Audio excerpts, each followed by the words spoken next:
26வது அதிகாரம்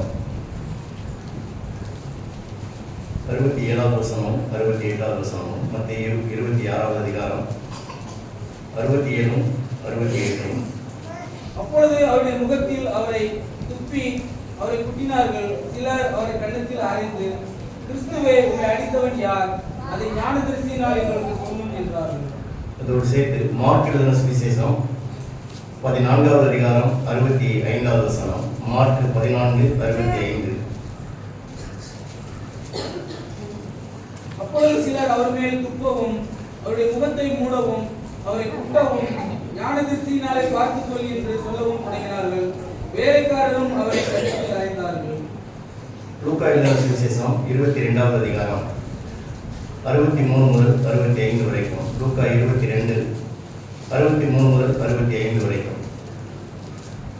இயேசுவை பிடித்துக் கொண்ட மனுஷர் அவரை பரியாசம் பண்ணி அடித்து அவருடைய கண்களை கட்டி அவருடைய முகத்தில் அறைந்து, உன்னை அடித்தவன் யார்? அதை ஞானதரிசியினால் சொல்லி என்று அவரை கேட்டதுமன்றி மற்றும் அநேக தூசண வார்த்தைகளை அவருக்கு விரோதமாக சொன்னார்கள். இந்த காலை வேளையிலே தேவனுடைய சமூகத்திலே சபைக்கூடி ஆராதிக்கிற நாம் ஒவ்வொரு வாரமும் ஆண்டவராகிய இயேசு கிறிஸ்துவுடைய பரிமரணத்தை நினைவு கூர்ந்து அவர் ஆசீர்வதித்து கொடுத்த இந்த பந்தியிலே நாம் பங்கெடுக்கிறோம். எனவே நம்முடைய ரட்சிப்பு, நம்முடைய பாவ மன்னிப்பு, நாம் தேவ சமூகத்திலே வருவதற்காக ஆண்டவர் என்ன செய்தார் என்பதைத்தான் இந்த தேவனுடைய மேஜை நினைவுபடுத்தக்கூடியதாக இருக்கிறது. எனவே நாமும் அதை நம்முடைய வாழ்க்கையில உணர்ந்து ஆண்டவருக்கு நன்றி உள்ளவர்களாக, உண்மையுள்ளவர்களாக இருக்க வேண்டும் என்பதற்காகத்தான் கர்த்தர் இந்த பந்தியை ஏற்படுத்தி போயிருக்கிறார். இப்பொழுது நாம் வாசித்த இந்த 3 வேத பகுதியிலும் காய்பா என்கிற ஆசாரியருடைய அரண்மனையில ஆண்டவர் பட்ட பாடுகளையும் அவமானங்களையும் பற்றி இந்த 3 வேத பகுதியிலும் நீங்கள் வாசிக்கிற வேளையில அதில் 9 காரியங்களை நாம் பார்க்க முடியும். அவருடைய முகத்திலே துப்பினார்கள் என்று எழுதியிருக்கிறது, அவர் மேலே துப்பினார்கள் என்று எழுதியிருக்கிறது, அவருடைய முகத்தை மூடினார்கள், அவருடைய கண்களை கட்டினார்கள், அவர் தலையிலே கொட்டினார்கள், அவர்கள் மேலே அடித்தார்கள், அவருடைய கன்னத்திலே அறைந்தார்கள், தூசண வார்த்தைகள் சொன்னார்கள், பரியாசம் செய்தார்கள் என்று 9 காரியம் இந்த காய்பாவுடைய அரண்மனையில ஆண்டவர் பட்ட அந்த அவமானங்களே இங்கே எழுதியிருக்கிறார். உலகத்திலே எந்த ஒரு மோசமான குற்றவாளியையும் இந்த மாதிரியாக அவமானப்படுத்தினதாக, பாடுபடுத்தினதாக சரித்திரம் வரலாறு கிடையாது. இன்னைக்கு உலகத்தில் ஒரு மனிதன் இன்னொரு மனிதனுடைய முகத்திலே காரி துப்பினால் அல்லது அவனை அவமரியாதையாக பேசினால் அந்த மாதிரியாக மான நஷ்ட வழக்கு போடுகிறார்கள். ஆனால் இங்கே ஆண்டவர் பாருங்கள், இவர் பட்ட பாடுகள், இவர் பட்ட அவமானங்களைப் போல உலகத்திலே இதற்கு முன்னாலேயும் இதற்கு பின்னாலேயும் நடக்கவே இல்லை. ஆனால் ஆண்டவர் நம்முடைய பாவத்தை நிவர்த்தி செய்வதற்காக நாம் அடைய வேண்டிய இந்த எல்லா விதமான அவமானத்தையும் அவர் என்ன செய்தார் என்று கேட்டால், நம்மை வைத்த அந்த அன்பினாலே அவர் ஏற்றுக்கொண்டார். அதுதான் இந்த மேஜை நமக்கு வாரந்தோறும் நினைவுபடுத்தக்கூடியதாக இருக்கிறது. உலகத்தையும் உலகத்தில் இருக்கிற எல்லாவற்றையும் ஆண்டவர் ஒரே ஒரு வார்த்தை சொன்னால் எல்லாமே உண்டாகிவிட்டது. எனவே நம்முடைய ரட்சிப்புக்காக அவர் அந்த மாதிரி செய்யவில்லை. எனவே நம்முடைய மனித சரீரத்திலே நாம் செய்த அந்த தவறுக்காக ஆண்டவர் என்ன செய்தார் என்று கேட்டால், அவர் மனிதனாக வந்து இவ்வளவு அவமானங்களையும் அவர் ஏற்றுக்கொண்டார். பழைய ஏற்பாட்டிலே நாம் தீர்க்கதரிசனமாக வாசிக்கிற வேளையிலே ஏசாயா 50வது அதிகாரம் 6வது வசனத்திலே விதமாய் படிக்கிறோம் பாருங்கள். ஏசாயா 50வது அதிகாரம் 6வது வசனத்திலே, அடிக்கிறவர்களுக்கு என் முதுகையும் தாடை மயிலை பிடுங்குகிறவர்களுக்கும் என் தாடைகளையும் ஒப்புக் கொடுத்தேன், அவமானத்துக்கும் உமிழ்நீருக்கும் என்னை மறைக்கவில்லை என்று வாசிக்கிறோம். ஒப்புக் கொடுத்தேன் என்று வாசிக்கிறோம். அவமானத்துக்கு நிந்திக்க அவர் என்ன செய்யவில்லை என்று கேட்டால், அவர் மறைக்கவில்லை, விலக்கிக் கொள்ளவில்லை. மூஞ்சில காத்து போற சமயத்தில் அவர் விளைவிக்கல, அவர் கண்ணத்தில் அடிக்கிற சமயத்தில் அவர் ஒதுங்கி போகல. அவர் அவமானத்துக்கும் உமிழ்நீருக்கும் அவருடைய முகத்தை மறைக்கவில்லை என்று வாசிக்கிறோம். அதே ஏசாயா 53வது அதிகாரம் 3வது வசனத்தை படிக்கிற வேளையில, அவர் அசட்டை பண்ணப்பட்டவரும் மனுஷரால் புறக்கணிக்கப்பட்டவரும் துக்கம் நிறைந்தவரும் பாட அனுபவிப்பவருமாய் இருந்தார். அவரை விட்டு நம்முடைய முகங்களை மறைத்துக் கொண்டோம், அவர் அசட்டை பண்ணப்பட்டிருந்தார், அவரை எண்ணாமல் போனோம் என்று வாசிக்கிறோம். அங்கே ஒப்பு கொடுத்தே முகத்தை மறைக்கவில்லை. இங்கே அவர் என்ன செய்கிறார் என்று கேட்டால் அசட்டை பண்ணப்பட்டவரும் புறக்கணிக்கப்பட்டவருமாக இருந்தார் என்று வாசிக்கிறோம். அதே ஏசாயா 52 அதிகாரம் 14வது வசனம் பாருங்கள். மனுஷனை பார்க்கலாம் அவருடைய முகரூபமும் மனுபுத்திரரை பார்க்கலாம் அவருடைய ரூபமும் இவ்வளவு அந்த கேடு அடைந்தபடினாலே அவரை கண்டு அநேகர் பிரமித்தார்கள். அவருடைய முகரூபம் அந்த கேடு அடைந்தது என்று வாசிக்கிறோம். முகத்திலே துப்பினார்கள். 2 பேருக்கு சண்டை வருகிற சமயத்துல கோபத்தோடு கூட வெறுப்பாக பேசுகிற வேலையில நீ இதெல்லாம் ஒரு குழப்பா, நீ எல்லாம் ஒரு மனுஷனா அப்படின்னு சொல்லிட்டு கரையில் தான் துப்புறானே தவிர யார் மூஞ்சி துப்புறது கிடையாது. அதே போல சிலருடைய ஒருங்கினமான வாழ்க்கையை பார்த்து அல்லது முறைகேடான ஜீவியத்தை பார்த்து நீ எல்லாம் ஒரு மனுஷனா, நீ எல்லாம் ஒரு ஆளா, நீ எல்லாம் இப்படி செய்தியே என்றெல்லாம் சொல்லி என்ன செய்கிறான்னு கேட்டால் அவனை அவமதிப்பதற்காக அந்த மாதிரியாக கரையில தான் உலகத்தில் துப்புகிறார்கள். ஆனால் இங்கே பாருங்கள், ஒரு பரிசுத்தமுள்ள தேவனை அவருடைய முகத்திலே துப்பினார்கள் என்று அங்கே தேவனுடைய வசனத்திலே வாசிக்கிறோம்.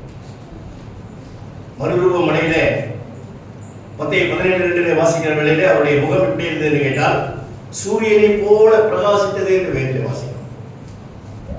ஒரு பிரகாசம் உள்ள ஒரு வல்லமையுள்ள அந்த தேவனுடைய முகத்திலே ஒரு பாவியான மனிதர்கள் காரி துப்புகிறதை அங்கே நாம் வேதத்திலே படிக்கிறோம்.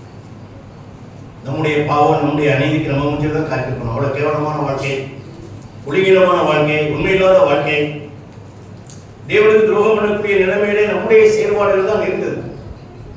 ஆனால் பாருங்கள், அவருடைய முகத்தை துப்பினார்கள் என்று வாசிக்கிறோம். அடுத்து நாம் இங்கே வாசிக்கிற வேளையிலே அவருடைய முகத்தை மூடினார்கள். இன்னைக்கு தவறு செய்த மனிதர்களே வெளியில கூட்டிட்டு போகும் பொழுது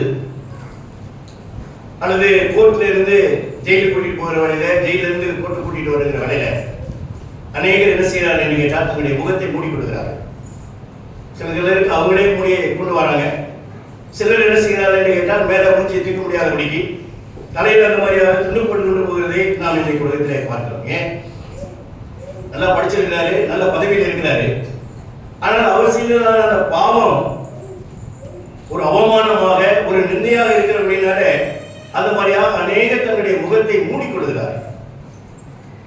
ஆனால் இங்கே பாருங்கள், எந்த விதமான அநீதி, எந்த விதமான தவறு, எந்த விதமான தீமையை செய்யாத அந்த ஆண்டவருடைய முகத்தை அவர்கள் மூடினார்கள் என்று நாம் தேவனுடைய வசனத்தை வாசிக்கிறோம். பாவமில்லாத பரிசுத்தருடைய முகத்திலே துப்பினார்கள். அவமானத்திற்கு நிந்தைக்கு அடையாளமாக இருக்கக்கூடிய நிலைமையில பாவம் எந்த மனுஷனுக்கு இகழ்ச்சி என்று சொல்லுகிற வேலையில ஆண்டவருடைய முகத்தை மூடினார்கள் என்று வாசிக்கிறோம். நம்ம செய்த தவறுக்காக நம்ம தான் ஒரு வெக்கங்கிட்ட நிலைமையில நம்முடைய முகத்தை கீழே போடணும். ஆனால் ஆண்டவருடைய முகம் அங்கே மூடப்பட்டதை அங்கே தேவனுடைய வசனத்திலே நாம் வாசிக்கிறோம். இவ்வளவு பாடுகள் படுகிற வேலையில ஆண்டவர் பாருங்க, எந்த விதமான கசப்பு, எந்த விதமான வெறுப்பு அல்லது ஏன் இவங்க இப்படிலாம் செய்கிறீர்கள் என்று சொல்லி அவர் எந்த விதமான கேள்வியும் அங்கே கேட்கிறது. அவரை பரிகாசம் செய்தார்கள் என்று தேவனுடைய வசனத்திலே நாம் வாசிக்கிறோம். பழையற்பாட்டை நீங்க படிக்கிற சமயத்துல அந்த 2 ராஜாக்கள் 2ஆம் அதிகாரம் 24-25 வசனத்தை நீங்க படிச்சு பார்க்கிற வேளையில அந்த எலிசா என்கிறதான தேவனுடைய மனுஷனை சில பிள்ளைகள் என்ன செய்தார்கள் என்று கேட்டால் அங்கே பரியாசம் பண்ணினார்கள் என்று அந்த வேத வசனத்திலே எழுதியிருக்கிறது. அப்பொழுது தன்னை பரியாசம் செய்த அந்த பிள்ளைகளை எலிசா 2 கரடிகளை வரவழைத்தான். அந்த 2 கரடிகள் 42 பிள்ளைகளை கீறி போட்டது என்று சொல்லி 2 ராஜாக்கள் 2ஆம் அதிகாரத்திலே நாம் படிக்கிறோம். மொட்டை தலையா ஏறி போன சொன்ன அந்த வார்த்தையை எலிசா சகிக்க முடியாதனால கரடிகளை அந்த மாதிரியாக எலிசா சபித்தார் என்று எழுதியிருக்கிறது. அதனால 2 கரடிகள் வந்தது, அந்த பிள்ளைகள் எல்லாம் பீடி போட்டது என்று சொல்கிறோம். ஆனா ஆண்டவர் பாருங்க, யாரையும் சபிக்கல. அவருக்கு இவ்வளவு தூரம் காரியங்கள் எல்லாம் செய்திருக்கிறார்கள், ஆனால் அவர் சபிக்கல. அதான் நாம் அந்த 1 பேதுரு 2ஆம் அதிகாரம் 22-23 வாசிக்கிறோம். அவர் பாவம் செய்யவில்லை, அவருடைய வாயில் என்ன செய்யவில்லை, வஞ்சனை காணப்படவில்லை. அவர் நியாயமாய் தீர்ப்பு செய்கிறவருக்கு என்ன செய்தார், தன்னை ஒப்புக் கொடுத்தார். ஆண்டவர் வஞ்சனை பண்ணல. ஆண்டவர் என்ன செய்யல? வஞ்சனை என்று சொன்னால் அவர் அவர்களை சபிக்கவில்லை. என்னை இப்படி எல்லாம் செய்றீங்களே, உங்களுடைய நாசமா போ அப்படிலாம் சொல்லி சொன்னாலும் அது சரிதான். ஆண்டவர் சொல்லலை. இதான் ஆண்டவருடைய அன்பு. நம்மை மீட்க வேண்டும், நம்மை பாவத்திலிருந்து மன்னித்து அவரோடு சேர்த்துக் கொள்ள வேண்டும். நம்ம செய்த பாவத்துக்காக நமக்கு அவமானத்தை நிந்தையை கொடுக்காம நம்மே வைத்த அந்த அன்பினால அந்த அவமானத்தை நிந்தையை அவர் என்ன செய்தார் கேட்டால் அவர் ஏற்றுக்கொண்டார் என்று நாம் படிக்கிறோம். இதை நாம் எபிரேயர் நிறுவனத்தில் படிக்கிற வகையில எபிரேயர் நிறுவனம் 12வது அதிகாரம் 2வது வசனம் 3வது வசனம் பாருங்க. அவர் தமக்கு முன் வைத்திருந்த சந்தோஷத்தின் பொருட்டு அவமானத்தை எண்ணாமல் சிலுவையை சகித்து தேவனுடைய சிங்காசனத்தின் வலது பார்சத்தில் வீற்றிருக்கிறார். ஆகையால் நீங்கள் இளைப்புள்ளவர்களாய் உங்கள் ஆத்துமாக்களில் சேர்ந்து போகாதபடிக்கு நமது விரோதமாய் பாவியால் செய்யப்பட்ட இவ்விதமான கிரீடங்களை சகித்த அவரையே நினைத்துக் கொள்ளுங்கள். பாருங்க, இந்த வசனத்திலே நான் வாசிக்கிறோம். அவமானத்தை எண்ணாமல், 2வது வசனத்திலே தமக்கு முன் வைத்திருந்த சந்தோஷத்தின் பொருட்டு அவமானத்தை எண்ணாமல். இன்னைக்கு நம்ம குடும்பத்துக்கு நம்ம பேருக்கு அவமானம் வரக்கூடாதுன்னு சொல்றோம். பிள்ளைகளை பார்த்து சொல்றோம், நீங்க ஏதாவது தவறான காரியங்களை செஞ்சு எனக்கு ஒரு அவமான பேரை உள்ளது ஒரு அவப்பேரை கொண்டு வந்துடாதீங்கன்னு சொல்றோம். ஆண்டவர் தமக்கு முன் வைத்திருந்த அந்த சந்தோஷத்தின் பொருட்டு, நான் இவ்வளவு அவமானங்கள், இவ்வளவு பாடுகள், சிலுவையில் அந்த மாதிரியாக ஜீவனை கொடுத்து உயிரை விட்டு இரத்தத்தை சிந்துகிறது, அது ஒரு நாள் வீண் கிடையாது. ஒரு கூட்ட ஜனங்கள் பாவத்தினுடைய அடிமைத்தனத்திலிருந்து, பிசாசனுடைய பிடியிலிருந்து மீட்கப்பட்டு நானே இரட்சகர், நானே தெய்வம் என்று அறிந்து அவரை ஆராதிக்க போகிற அந்த காரியத்தை அவர் முன்னறிந்திருந்தார். அதான் தமக்கு முன் வைத்திருந்த சந்தோஷத்தின் பொருட்டு இன்றைக்கு ஆண்டவர் பரலோகத்திலே சந்தோஷப்படுகிறார். மனம் திரும்புகிற ஒரே பாவியின் நிமித்தம் பரலோகத்திலே மிகுந்த சந்தோஷம் உண்டு என்று வாசிக்கிறோம். இன்னைக்கு ஆண்டவருக்காக நாம் செய்கிற இந்த ஆராதனை தேவதூதர்கள் கூட உற்று பார்க்க ஆசையாக இருந்தார்கள் என்று பைபிளில் படிக்கிறோம். அவையினாலே அந்த சந்தோஷத்தின் பொருட்டு அவர் என்ன செய்தார் என்று கேட்டால் அவமானத்தை எண்ணாமல் சிலுவையை சகித்தார். சிலுவை என்று சொல்கிறது பாடுமரணங்களை காண்பிக்கிறது. கெத்செமனே தோட்டத்திலிருந்து கல்வாரி சிலுவை வரைக்கும் அண்ணா, காய்பா, பிலாத்து, ஏரோது, இப்படி ஒவ்வொருவருக்கு முன்பாக ஆண்டவர் என்ன செய்தார் என்று கேட்டால், இப்ப நம்ம வாசது காய்பாவுக்கு முன்னால மாத்திரம்தான். இன்னும் அண்ணாவுக்கு முன்னால அவர் பட்ட பாடுகள், அந்த ஏரோதுக்கு முன்பாக, அந்த பிலாத்துவுக்கு முன்பாக பட்ட அந்த பாடுகள் எல்லாம் நாடு ஸ்பீச்சில் எழுதியிருக்கிறது. ஆனால் அவர் என்ன செய்யவில்லை என்று கேட்டார், சிலுவையை சகித்தார். அந்த சிலுவை பாடுகள் எல்லாம் அவர் சகித்தார். அடுத்த கீழே 3வது வசனத்தில் நம்ம படித்தோம், இவ்விதமாய் பாவிகளால் செய்யப்பட்ட பலவிதமான விபரீதங்களை சகித்த அவரையே நினைத்தது. இந்த பாடுகள் எல்லாம் மூஞ்சில காரித்தப்பொழுது, தலையில கொட்டினது, பரியாசம் பண்ணினது, நீ தேவனுடைய குமாரன் சிலுவையிலிருந்து கீழே இறங்கி வா என்று தலையை குலுக்கி உதட்ட பிடிக்கிறது, பிடிக்கிறது, இதெல்லாம் யாரு கேட்டீங்கன்னா பாவிகள். நம்ம தான் பாவிகளால் செய்யப்பட்ட இந்த பலவிதமான விபரீதங்களை சகித்த அவரையே நினைத்துக் கொள்ளுங்க. அதான் நம்ம நினைக்கணும். அதான் இந்த பத்தி நினைவுபடுத்திருக்கோம். என்னை நினைவு கூறும்படி செய்யுங்கள்.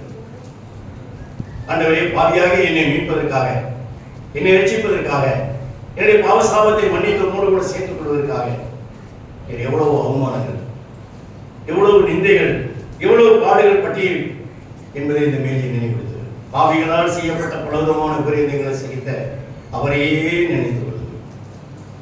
இந்த கர்த்தருடைய பந்தி தேவனை நமக்கு முன்னிறுத்துகிறது. அவர் பிறந்ததுனால அல்ல, அவர் அற்புத அடையாளம் செய்ததுனால அல்ல, அவர் நல்ல உபதேசம் பண்ணினதுனால அல்ல, சிலுவையிலே அவமானங்களையும் பாடுகளையும் நிந்தைகளையும் அனுபவித்து நமக்காக சிலுவையில் தன்னுடைய சொந்த ஜீவனை கொடுத்து தன்னுடைய சொந்த ரத்தத்தை சிந்தி நம்ம என்ன செய்திருக்கிறார், இன்னைக்கு மீட்டுக் கொண்டிருக்கிறார்.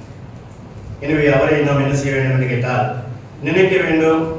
உயிர்த்தெழுந்த கிறிஸ்துவை நாம் இன்னைக்கு ஆராதிக்கிறோம் என்கிற அந்த தைரியத்தோடு கூட அவரை சேவிக்க வேண்டும். இன்னும் நாம் வேதத்திலே வாசிக்கிற வேளையிலே ஏசாயா 43வது அதிகாரம் 24, 25 வசனம் பாருங்கள். ஏசாயா 43வது அதிகாரம் 24, 25, 43, 24. நீ எனக்கு பணங்களால் சுமந்தப்பட்டதை கொள்ளாமலும், உன் படைகளின் நிலத்தினால் என்னை திருப்தியாக்காமலும், உன் பாவங்களினால் என்னை சங்கடப்படுத்தி, உன் அக்கிரமங்களினால் என்னை வருத்தப்படுத்தினார். நான் நானே உன் மீறுதல்களை என் நிமித்தமாக உழைத்துக் கொள்கிறேன், உன் பாவங்களை நினையாமலும் இருப்பேன். உன் பாவங்களை நிமித்தம் ஆண்டவர் இவ்வளவு சங்கடப்படுத்தினது அன்னைக்கு ரொம்ப பொறிச்சவர்கள் அல்ல, அன்றைக்கு கைவாவுடைய அரண்மனையில் இருந்தவர்கள் அல்ல. நம்ம தான் அவரை சங்கடப்படுத்தணும். நம்முடைய பாவம் என்ன செய்தது? அவரை சங்கடப்படுத்தினது. உன் பாவங்களினால், உங்களை என்ன சொல்லல, உன் பாவங்கள். நம்ம உட்கார்ந்து இருக்கிற நம்ம ஒவ்வொருவரையும் தனிப்பட்ட நிலைமையிலே நம்முடைய பாவத்தினால, நம்முடைய அநீதியினால, தேவனுக்கு விரோதமாக செயல்பட்டதுனால என்ன செய்தோம்? தேவனை சங்கடப்படுத்தினோம். நம்முடைய பாவம். அடுத்து நம்முடைய அக்கிரமங்களினால என்ன செய்யணும்? அவரை வருத்தப்படுத்தினோம்.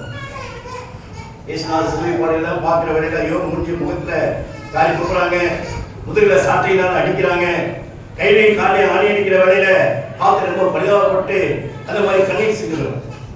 ஆனா இதெல்லாம் எதுக்காக கேட்டீங்கன்னா, நான் செய்த பாவம், என்னுடைய அக்கிரமம், என்னுடைய மீறுதல். இதான் ஆண்டவர் என்ன செய்தது? இந்த பாடல்களுக்கு உட்படுத்தினது. நம்ம வருத்தப்படுத்தினாலும் சங்கடப்படுத்தினாலும் நம்மளை அழிக்கதான், நம்மளை நாசமாக்கல, அல்லது நமக்கு நம்முடைய பாவத்துக்குரிய அந்த தண்டனையை கொடுக்கல. அதான் 25 வசனத்துல வாசிக்கிறோம். நான் நானே உன் மீறுதலை என்ன செய்கிறேன்? என் நிமித்தமாக குறைத்துக் கொள்கிறேன், உன் பாவங்களை நினையாமல் இருக்கிறேன். பாவம், அக்கிரமம், மீறுதல். அக்கிரமம் என்று சொன்னால் கிரமத்துக்கு மாறுபட்டது அக்கிரமம். மீறுதல் என்று சொன்னால் சிக்னல் சிவப்புல தெரிகிற வேலையில போகக்கூடாது. ஒரு மனுஷன் மீறி போகிறது, அதான் மீறுதல். பாவம் என்று சொன்னது கீழ்ப்படியாகும். ஒருவனா இருந்தாலும் ஆண்டவர் நம்மை நேசிக்கிறார். அதான் சொல்கிறார், நான் நானே. அவர்தான் நம்முடைய மீறுதலையும் நம்முடைய பாவத்தையும் நம்முடைய அக்கிரமத்தையும் சிலுவை மரணத்தினாலே குலைத்து போட்டு இன்றைக்கு நம்ம என்ன செய்திருக்கிறார் கேட்டால் மீட்டுக் கொண்டார். எனவே பாவம் தேவனுக்கு விரோதமானது. தேவனுக்கு விரோதமான பாவத்தை மனிதர்கள் யாரும் பரிகாரம் பண்ண முடியாது. அதனால தேவனே என்ன செய்தார்? பாவத்தை பரிகரித்தார். பாவ நிவாரண வழியாக, குற்ற நிவாரண வழியாக சிலுவையிலே தண்ணீரை ஒப்பு கொடுத்தார். நம்முடைய மீறுதல் நிமித்தம், நம்முடைய அக்கிரம நிமித்தம் அவர் காயப்பட்டார், நொறுக்கப்பட்டார். நமக்கு சமாதானத்தை விடுவிடக்கூடிய அந்த ஆக்கினை நம்மில் வந்தது. இந்த வசனத்தில் நான் வாசிக்கலாம், முன் என்று வாசிக்கலாம், சிங்குலரில் எழுதி. நம்ம ஒவ்வொரு மேலும் தனிப்பட்ட ஒவ்வொரு மனிதனையும் ஆண்டவர் நேசிக்கிறார். தனிப்பட்ட ஒவ்வொரு மனிதனையும் அவர் கரிசனை உள்ளவராக இருக்கிறார். ஆகையினால நம்ம ஒவ்வொருவரும் என்ன செய்யறோம்? தனித்தனியாக இந்த அப்பத்தை பிக்கிறோம். அதை பிக்கிற வேலையில அந்த கலாச்சாரம் 2:20 படி தேவன் என்னில் அன்பு கூர்ந்தார். அவர் எனக்காக அவமானங்களை, நிந்தைகளை ஏற்றுக்கொண்டார். அவர் எனக்காக சிலுவையிலே தன்னை உயிர் கொடுத்தார். அவர் எனக்காக தன்னுடைய இரத்தத்தை சிந்தினார். என்னில் அன்பு கூர்ந்து எனக்காக தம்மைத்தாமே ஒப்புக் கொடுத்த தேவகுமாரன். ஆரின மூஞ்சியில துப்புற வேலையில இவர் திருப்பி வீக்கலாம். அவன் அறையிற வேலையில அவன் கை நீட்ட முடியாதபடிக்கு, மடக்க முடியாதபடிக்கு அவர் செஞ்சிருக்கலாம். ஆனா செய்யலாம். என்னில் அன்பு கூர்ந்து எனக்காக என்ன செய்தார்? அவர் ஒப்புக் கொடுத்தார். ஆகையினாலே அவரை பற்றி கொள்ளக்கூடிய இந்த தெய்வ விசுவாசத்தினாலே நான் இன்னைக்கு கிடைத்திருக்கிறேன். ஆகையினாலே கர்த்தருடைய பந்தியிலே பங்கெடுக்கிற வேலையில 1:11-12 வாசிக்கிற வேலையில எந்த மனுஷனும் தன்னைத்தானே சோதித்தறிந்து இந்த அப்பட்டணம் பாத்திரத்தில் பணமாக ஆண்டவர் தனிப்பட்ட நிலைமையிலே நம்மிடத்தில் அன்பு கொடுத்தார். அவர் ஒவ்வொருவரையும் நேசித்தார். நம் ஒவ்வொருவருக்காக சிலுவை மரணத்தை அவர் ஏற்றுக்கொண்டார். மனித அடக்கம் செய்யப்பட்டு 3ஆம் நாள் உயிரோடு எழுந்து இன்றைக்கு ஜீவிக்கிறார். அவையினாலே நாமும் என்ன செய்ய வேண்டும் என்று கேட்டார், தனிப்பட்ட நிலைமையிலே ஆண்டவரே, ஒரு காலத்திலே நான் செய்த பாவம், என்னுடைய அக்கிரமம், என்னுடைய மீறுதல் உம்மை எவ்வளவு தூரத்துக்கு ஒரு அவமானத்துக்கும் ஒரு நிந்தைக்கும் ஒரு கேவலமான நிலைமைக்கு கொண்டு போனது. இன்மேல் வைத்த அந்த அன்பினாலே எந்த விதமான கசப்பு வெறுப்பு இல்லாமல் நீ எவ்வளவு பாடலை என்ன செய்தி நீ சகித்தீ. அது எனக்காக. எனவே அப்பத்தை பிக்கிற வழியிலே என்னில் அன்பு கூர்ந்து எனக்காக உடைய ஜீவனை கொடுத்து உடைய சரீரத்தை பிட்டி என்னில் அன்பு கூர்ந்து எனக்காக ரத்த சிந்திராமல் மன்னிப்பில்லை என்கிற பிரமாணத்தின்படி நீர் உடைய சொந்த ரத்தத்தை, குற்றமில்லாத ரத்தத்தை, அந்த பரிசுத்தமான ரத்தத்தை சிந்தி நீ என்னுடைய பாவத்தை மன்னித்து இன்றைக்கு தேவ சபையில தேவ சமூகத்திலே அமர செய்திருக்கிறீர் என்கிற அந்த நன்றி உணர்வோடு கூட என்ன செய்ய வேண்டும் என்று கேட்டால் நாம் இந்த பந்தியிலே பங்கெடுக்க வேண்டும். 129 பாட்டிலே 3வது சரணம். இந்த பாடுகள்